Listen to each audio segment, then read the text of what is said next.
ఈ పథకాల వల్ల లేదంటే ఆయన పెంచుతున్నటువంటి పన్నుల భారాల వల్ల ఆ పేదల మొహంలో కలుగుతున్నట్టు బాధ ఎట్లా ఉందనేది ఆయన చూడాల. కంప్లీట్ గా 5 ఏళ్ల పాటు ఆయనకి సభ్య ఒక ఊహాలోకంలో జగన్మోహన్ రెడ్డి బ్రతికాడు కాబట్టి ఆ ప్యాలెస్ల నీడలో ఆ పరదాల మధ్యలో ఆ చెట్లను కూల్చేసి ఆ శూన్యంలో బతికాడు కాబట్టి వాళ్ళ ఒక మానసిక వైకల్యం చెందిన వ్యక్తిలాగా ఇలా ఇట్లాంటి ఘోర పరాభవం చూశాడు. ఎవరు ఎంతసేపటికి సలహాదారులు చుట్టూ ఉండేటువంటి ఆయన సెక్యూరిటీ సిబ్బంది తప్ప ఈవెన్ గెలిచిన ఎమ్మెల్యేలను కూడా కలవలేనటువంటి దౌర్భాగ్య స్థితి ఉంది అంటే ఇంకా పార్టీ ఎలా గెలుస్తుంది, ఎలా నిలబడుతుంది సార్? నాకు అర్థంగా అతనికి ఏ విధంగా ప్రజల కోసం పనిచేస్తాడు రాష్ట్రం ఇంకొకసారి అవకాశం ఇచ్చిన 151 మంది మినిమం 50% కూడా కలవలేదు. బహుశా జగన్ ఒక్కరిది తప్పు కాకపోవచ్చు, ఆయన చుట్టూ ఉన్న కోటరీ ఆయన ఆ రకంగా తీసుకెళ్లి ఉండొచ్చు. ఆయన పార్టీ కోసం కష్టపడిన వాళ్ళందరినీ దూరం పెట్టి ఆ కోటరీని సృష్టించుకుంది అతనే కదా, ఎవరు తీసుకెళ్లి అక్కడ పెట్టలేదు. ఇది పార్టీ నిలబెట్టడంలో గెలిపించడంలో ఉన్న మొహాలు ఏవి తర్వాత ఇతర అధికారులు కనిపించలా. కొత్త వాళ్ళంతా వచ్చారు, చుట్టాలంతా సాటునున్న వాళ్ళంతా వచ్చి వాళ్ళ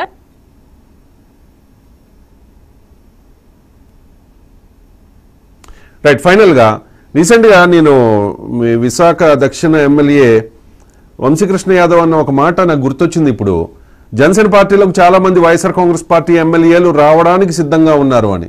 వైఎస్ఆర్ కాంగ్రెస్ పార్టీ నాయకులు కాదు, ఎమ్మెల్యేలు.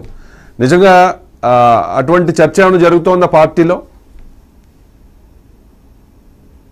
ఉన్నదే 11 మంది సార్, మళ్ళీ చాలా మంది ఏంటి సార్?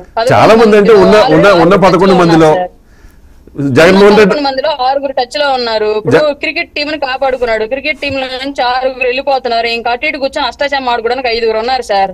5లో చివరి ఆఖరికి మిగిలేది మిథున్ రెడ్డి, పెద్దిరెడ్డి, రామచంద్ర రెడ్డి, జగన్మోహన్ రెడ్డి. మిగతా వాళ్ళు కూడా వెళ్ళిపోతారు. ఇంకా 3 త్రిమూర్తుల్లాగా ముచ్చటగా మిగులుకొని రాష్ట్రం నలుమూలలా వీళ్ళు 3 ఎలా పంచుకున్నారు ఇంతకు ముందు కాతి.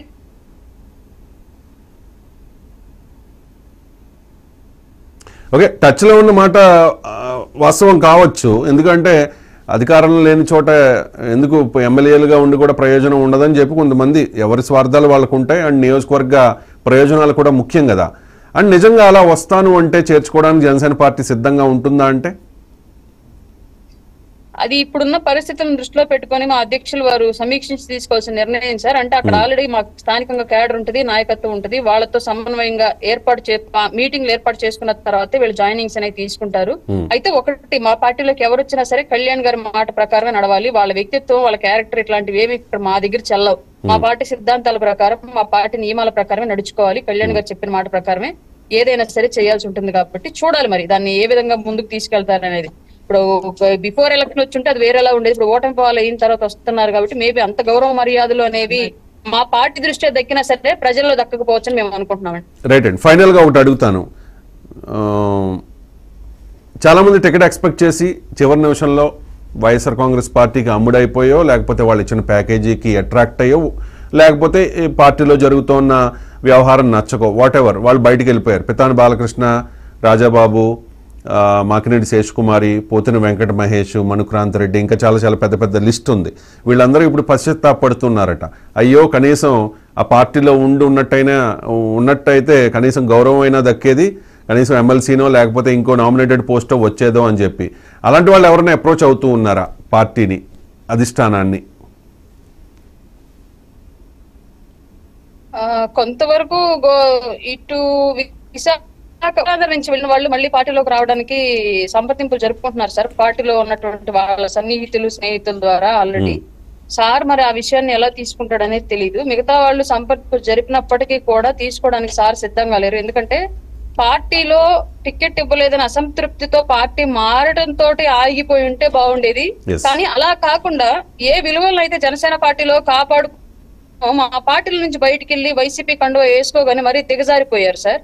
ఆ దిగజారిపోయిన క్యారెక్టర్లను మళ్ళీ జనసేనలోకి వస్తే మిగతా క్యాడర్ నాయకత్వాన్ని క్వశ్చన్ చేసే ఛాన్స్ ఉండేది. కాబట్టి అట్లాంటి వ్యక్తిత్వం కలిగిన వాళ్ళని పార్టీ నుంచి దూరంగానే పెడతారని మేము అనుకుంటున్నామండి. రైట్ అండి. ఫైనల్ గా ఒక మాట, జగన్మోహన్ రెడ్డి ఓటమి ఒక కేస్ స్టడీ అని చెప్పి కొంతమంది రాజకీయ విశ్లేషకులు చెప్తున్నమాట. అధికారం ఉందని అహంకారంతో విర్రవీగితే ఎవరికైనా ఇక్కడి నుంచి ఇక్కడికి పడిపోతారు అనడానికి జగన్మోహన్ రెడ్డి నిదర్శనం. ఆయన ఒక చూసి నేర్చుకోవాలి, ఇప్పుడు అధికారంలో ఉన్న వాళ్ళు కూడా నేర్చుకోవాలి అని చెప్పి. వాస్తవమే కదా. నిజంగా స్థితప్రజ్ఞత అనేది ఉండాలి. చంద్రబాబు నాయుడు గారు అన్ని ఇబ్బందులు పడి ఆయన ముఖ్యమంత్రి, అంత మ్యాండేట్తో ముఖ్యమంత్రి అయ్యారు. అయినా కూడా ఎక్కడ అహంకారం కనిపించలే. దానికి తోడు